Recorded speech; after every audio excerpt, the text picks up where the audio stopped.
చంద్రబాబు నాయుడు గారు పరువు తీసేశారేమో అని అనిపించిందండి జగన్ గారు ఆ వీడియో చూసిన తర్వాత. జగన్ గారు చేసిన వీడియో చూస్తే చంద్రబాబు నాయుడు గారు పరువు తీసేశారేమో అనిపించింది. దేని గురించి అంటే కనుక ఏదైతే పేపర్ లీక్, ప్రశ్నాపత్రాల లీక్ వ్యవహారం మీద అంటే ఎన్ని సంవత్సరాలు బట్టి చంద్రబాబు నాయుడు గారి హయాంలో ఎన్ని పేపర్లు లీక్ అయినాయి అనే దాని మీద ఒక వీడియో చేశారు జగన్ గారు. ఆ వీడియో చూస్తే నిజంగా పరువు తీసేశారని అనిపించింది నాకు. ఆ వీడియో బాగా వైరల్ అవుతుంది ఇప్పుడు. ఆ వీడియోని నేను మీకు చూపించబోతున్నా. ఖచ్చితంగా మీరు ఆ వీడియో చూద్దరు. కానీ చూసే ముందు నాది రిక్వెస్ట్ ఉంది, రాష్ట్ర ప్రజలందరికీ వాస్తవాలు తెలియాలండి. మీ బాధ్యతగా మీరు లైక్ చేయండి. మీరు లైక్ చేస్తే ఎక్కువ మందికి ఇన్ఫర్మేషన్ షేర్ అవుతుంది. కొత్తగా మన ఛానల్ చూస్తే పక్కగా సబ్స్క్రైబ్ చేయండి. మీ అమూల్యమైన అభిప్రాయాన్ని కామెంట్ రూపంలో తెలియజేయండి. ఇప్పుడు చంద్రబాబు నాయుడు గారు పరువు తీసేసిన ఆ వీడియో ఒకసారి పెడతాను నేను, ఒకసారి చూడండి. అది దాని తర్వాత మాట్లాడుకుందాం. చంద్రబాబు నాయుడు గారి అడ్మినిస్ట్రేషన్ ఎలా ఉంటుంది అన్నది ఒకసారి చరిత్ర చెప్తా, ఒకసారి వినండి. 1995లో 10th క్లాస్ పేపర్ లీక్, 1996లో ఎంసెట్ ఇంజనీరింగ్ పేపర్ లీక్, 1997లో ఇంటర్మీడియట్ పేపర్ లీక్, 2017లో 10th సైన్స్ పేపర్ లీక్, 2019లో 10th పేపర్ లీక్, 2025లో బిఈడి పేపర్ లీక్, 2025లో 10th మ్యాథ్స్ పేపర్ లీక్, ఇప్పుడు డిఎస్సి టీచర్ల రిక్రూట్మెంట్ లీక్. ఇది చంద్రబాబు నాయుడు హిస్టరీ. ఏదైనా కూడా డబ్బులు చేసుకోవడం ఎలా లీక్ చేయాలి, ఎలా డబ్బులు చేసుకోవాలి, దిస్ ఇస్ హిస్టరీ. చూసారుగా ఏం మాట్లాడారో. ఏ సంవత్సరం ఏ పరీక్ష పేపర్ లీక్ అయ్యింది, ఏ ప్రశ్నాపత్రం లీక్ అయ్యింది అని సంవత్సరాల వారీగా చెప్పుకొచ్చాడు జగన్మోహన్ రెడ్డి గారు. అంటే ఆల్రెడీ హిస్టరీ ఉంది చంద్రబాబు నాయుడు గారికి. పేపర్ లీక్ చేసే ఆ లీక్ అయ్యే విషయంలో హిస్టరీ ఉంది అని ప్రూవ్ చేయడానికి జగన్మోహన్ రెడ్డి గారు ఆ వీడియో చేశారు. ఆ వీడియో విస్తృతంగా వైరల్ అవుతుంది. అలాగని జగన్ గారి హయాంలో ఏమైనా లీక్ అయిందంటే కనుక లేదు. తర్వాత ఇంకోటి ఏంటంటే, నేను మాట చెప్తాను, నేను సలహా అని అనుకోవచ్చు. ఇచ్చేయండి, నా మాటని ఇచ్చేయండి చెప్తాను. సిబిఐకి ఇది ఇచ్చేయండి. నిజమండి, చంద్రబాబు నాయుడు గారు అవని, పవన్ కళ్యాణ్ గారు అవని, నారా లోకేష్ గారు కావని నేను చెప్తున్న మాట ఏంటంటే, ఇచ్చేయండి సార్, సిబిఐకి ఇచ్చేయండి.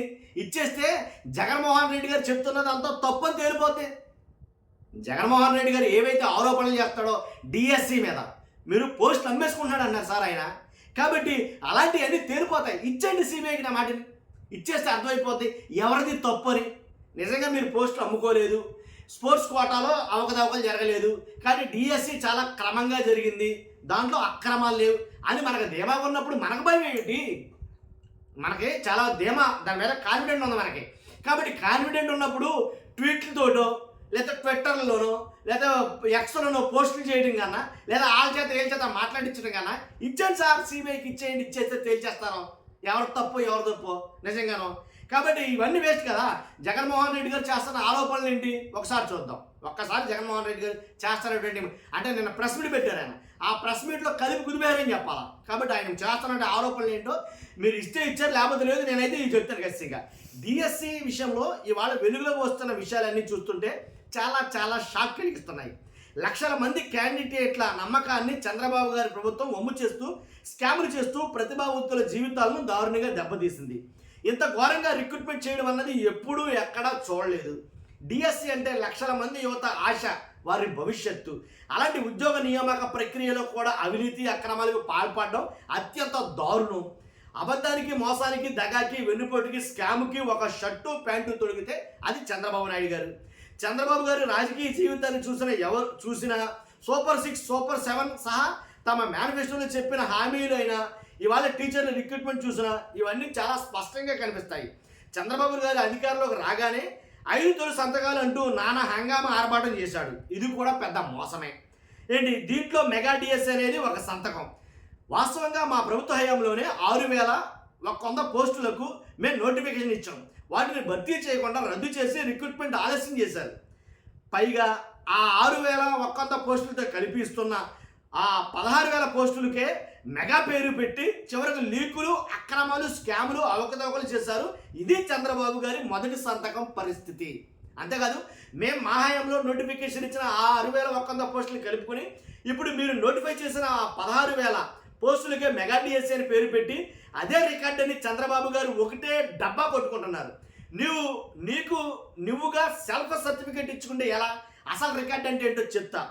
రాష్ట్ర చరిత్రలో కానీ దేశ చరిత్రలో కానీ ఎప్పుడు లేని రీతిలో ఒకే ఏడాది ఒకే నోటిఫికేషన్ తోటి ఒకే టైంలో 1,30,000 ఉద్యోగాలు భర్తీ జరిగిందంటే అది వైఎస్ఆర్సీపీ ప్రభుత్వ హయాంలో మాత్రమే. అది రికార్డ్ అంటే. అంతేకాదు గ్రామ స్వరాజ్య సాధన, సుపరిపాలన, లక్ష్య సాధన దిశగా ఆ రోజు మేము వేసిన ఒక గొప్ప అడుగు ఉద్యోగాల చరిత్రలో ఒక సువర్ణాధ్యాయం, ఎవరూ బద్దలు కొట్టలేని ఒక రికార్డు. మేము 30/2019 నేను ముఖ్యమంత్రిగా ప్రమాణ స్వీకారం చేస్తే ఆ నెక్స్ట్ 50 రోజుల్లోనే అంటే జూలై 19 జీవో ఇచ్చాం. జూలై 25-27 మధ్య నోటిఫికేషన్లు ఇచ్చాం. జూలై 27 నుంచి ఆగస్టు 10 వరకు అప్లికేషన్ తీసుకున్నాం. సెప్టెంబర్ 1 నుంచి 8 వరకు పరీక్షలు నిర్వహించాం. 2800 సెంటర్లో 19 లక్షల మంది పరీక్షలు రాశారు. ఎక్కడా ఒక తప్పు కూడా జరగకుండా, ఎలాంటి లోపం లేకుండా అందరి విశ్వాసాన్ని నిలబెడుతూ 1,03,000 కొత్త ఉద్యోగాలు, శాశ్వత ఉద్యోగాలు ఇచ్చాం. ఉద్యోగాలు పొందిన వాళ్ళంతా ఇవాళ ప్రజలకు వారి గ్రామంలోనే అంటే సొంత ఊళ్ళోనే మన ఇంటికే సేవలు అందిస్తున్నారు. అంతేకాదు అక్టోబర్ 2 గాంధీ జయంతి నాటికి మొత్తం ప్రక్రియను పూర్తి చేశాం. అంటే 4 నెలల్లోనే అత్యంత పారదర్శకంగా, ఒక్క తప్పు కూడా జరగకుండా, ఎలాంటి లోపం లేకుండా ఒక చరిత్ర సృష్టించాం అనేది జగన్మోహన్ రెడ్డి గారు చెప్తున్నారు. కానీ మెగా డిఎస్సి పేరుతో మీరు నిర్వహించిన 16,000 ఉద్యోగాల భర్తీ ప్రక్రియను చూస్తే ఎంతమంది ఆవేదనతో ఉన్నారు, మీరు చేసిన గోల్మాల్ వ్యవహారాలతో ఎంతమంది కన్నీళ్లు పెడుతున్నారు, ఎంతమంది రోధిస్తున్నారు. డిఎస్సి మాత్రమే కాదు, ఏ పరీక్షకైనా పేపర్ తయారీ, ప్రశ్నలు అప్లోడ్ చేయడం, డిజిటల్ నిర్వహణ ఇవన్నీ కూడా అత్యంత కాన్ఫిడెన్షియల్గా జరగాలి. కానీ ఈ ప్రభుత్వంలో ఆ రహస్య ప్రక్రియకు పూర్తిగా తూట్లు పొడిచారు. డిఎస్సి క్వశ్చన్ పేపర్లను సీక్రెట్ ఏదైతే state council of educational research and training తయారు చేస్తుంది. పరీక్ష నిర్వహణను డిఎస్సి కన్వీనర్ చూస్తారు. కానీ చంద్రబాబు గారి ప్రభుత్వం డిఎస్సి కన్వీనర్ను పక్కన పెట్టేసి క్వశ్చన్ పేపర్ల తయారీ, పరీక్షల నిర్వహణ ఈ 2 కీలక బాధ్యతలనేమో ఎస్సీఆర్టీకి డైరెక్టర్కు అప్పగించి డిఎస్సి పరీక్షలో పారదర్శకతగా దెబ్బతీసింది. అక్రమాలకు ఉద్దేశపూర్వకంగానే ఆజ్యం పోసింది. ఇక్కడి నుంచే మొదలైంది అస్సలు స్కెచ్. చాలా కాన్ఫిడెన్షియల్గా జరగాల్సిన క్వశ్చన్ పేపర్ తయారీ, దాన్ని అప్లోడ్ చేసే పని అవుట్సోర్సింగ్, కాంట్రాక్ట్ ఉద్యోగుల చేతిలో పెట్టకూడదని తెలిసి కావాలని నేరం ఈజీగా వారిపై నెట్టేయలేరని వారి చేతిలో పెట్టారు. ఇది చాలా పెద్ద తప్పిదం. ఇందులో పనిచేసే అవుట్సోర్సింగ్ ఉద్యోగికి కృష్ణా జిల్లా సోషల్ స్టడీస్లో first rank, TGT trained graduate teacher Telugu పరీక్షలో జోన్ 2లో 6 ర్యాంక్ సాధించాడు ఆయన. ఒకే ఒక వ్యక్తి పరీక్ష నిర్వహణ వ్యవస్థలో ఉండడం, అదే వ్యక్తికి అవే పరీక్షల్లో టాప్ ర్యాంకులు రావడం, ఇది అతిపెద్ద స్కామ్కు ప్రత్యక్షం, సాక్ష్యం అవునా కాదా? ఇది లీక్ కాదా? దీనిపై సిబిఐ విచారణ వద్దా? ఆ క్యాండిడేట్ నిజంగా మెరిట్ తోటి ర్యాంక్ సాధించాడని మీరు భావించి ఉంటే ఉద్యోగం ఎందుకు ఇవ్వలేదు? అంటే తప్పు జరిగిందనేగా. అతడి ఐడి కనిపించకుండా డేటా ఎందుకు మాయం చేశారు? మెరిట్ లిస్ట్ నుంచి పేరు ఎందుకు తొలగించారు? కాల్ లెటర్ ఎందుకు పంపలేదు? కీలక బాధ్యతను అవుట్సోర్సింగ్ ఉద్యోగులకు ఇవ్వడం రెండోది.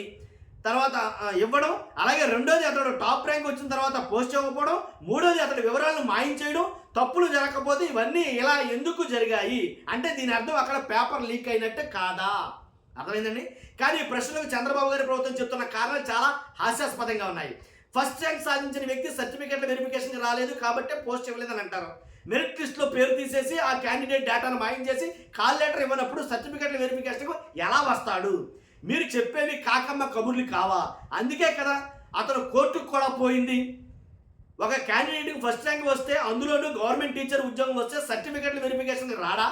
మీరు ఎవరి చెవులో పూలు పెట్టాలనుకుంటున్నారు? పేపర్ లీక్ను దాచిపెట్టడానికే ఈ కబుర్లన్నీ చెప్తున్నారంటూ అభ్యర్థులు అడిగిన ప్రశ్నలకు మీ నుంచి సమాధానం ఏమిటి? మీరు చెప్పేవి నిజాలైతే ఆ అభ్యర్థి కోర్టుకు ఎందుకు పోయాడు? పేపర్ తయారీలో ఎవరెవరు ఉన్నారు? డిజిటల్ యాక్సెస్ ఎవరెవరి చేతుల్లో ఉంది? ఎంతమందికి లీక్ వెళ్ళింది? ఎంత ముడుపులు చేతులు మారాయి? ఇవి తేలాలి కదా. ఇలాంటి తప్పులు ఇంకెన్నో. అందుకే మేము సిబిఐ విచారణకు డిమాండ్ చేస్తున్నాం. ఇలాగ కొన్ని ప్రశ్నలు అయితే కనుక ఆయన లేవనెత్తారు జగన్ గారు. చాలా పాయింట్స్ అయితే కనుక లేవనెత్తాడు. కాబట్టి అందుకని అన్న ఇచ్చేయండి సార్, ఇచ్చేయండి నా మాటని, సిబిఐకి ఇచ్చేయండి. సిబిఐకి ఇచ్చేస్తే తేల్చేస్తారు. తాడో పేడో మాట్లాడుతున్న జగన్ గారు తప్పో, లేదా మాట్లాడకుండా ఇలాంటి విషయాల్లో సైలెంట్గా ఉన్న మీరు తప్పో తేలిపోతుంది. కానీ చాలామంది డిఎస్సి అభ్యర్థులు, డిఎస్సి రాసిన వాళ్ళు ఇవాళ పబ్లిక్గా జగన్మోహన్ రెడ్డి గారి దగ్గరికి వెళ్ళి ప్రెస్ మీట్లో మాట్లాడతారు. తప్పులన్నీ లేకపోతే బహిరంగంగా యథేచ్ఛగా ఎప్పుడు జరిగితే చేయొచ్చు కదా. ఎందుకు మెరిట్ లిస్టులు బయట పెట్టలేదు? ఎందుకని కాల్ లెటర్ పంపిన వాళ్ళకే ఉద్యోగాలు లేవని ఇలా రకరకాల, ఒకటి కాదు. శిశుపాలుడి సాగుకి 1,00,000 కారణాలు ఉన్నాయంట. అలాగే డిఎస్సి మీద 1,00,000 అనుమానాలు ఉన్నాయి. కాబట్టి ఈ అనుమానాలను నివృత్తి అవ్వాలంటే కనుక మీరు సచ్చిలురు, మీరు సత్యవంతులు, మీరు సచ్చిలురు అని నిరూపించుకోవాలంటే ఖచ్చితంగా తప్పే ఉంది. డిఎస్సి మీద జరిగింది అక్రమాలు జరిగాయా, అన్యాయాలు జరిగాయా, లేదా అదంతా అభూత కల్పనేనా తేలిపోవాలంటే సిబిఐకి ఇచ్చేయండి. మీరు కూడా కడిగిన ముచ్చులాగా బయటకు వచ్చేయచ్చు. అది నా ఉద్దేశం. మీరేమంటారు చెప్పండి ఖచ్చితంగా కామెంట్ రూపంలో. ఫస్ట్ అయితే లైక్ చేయండి. Thank you very much.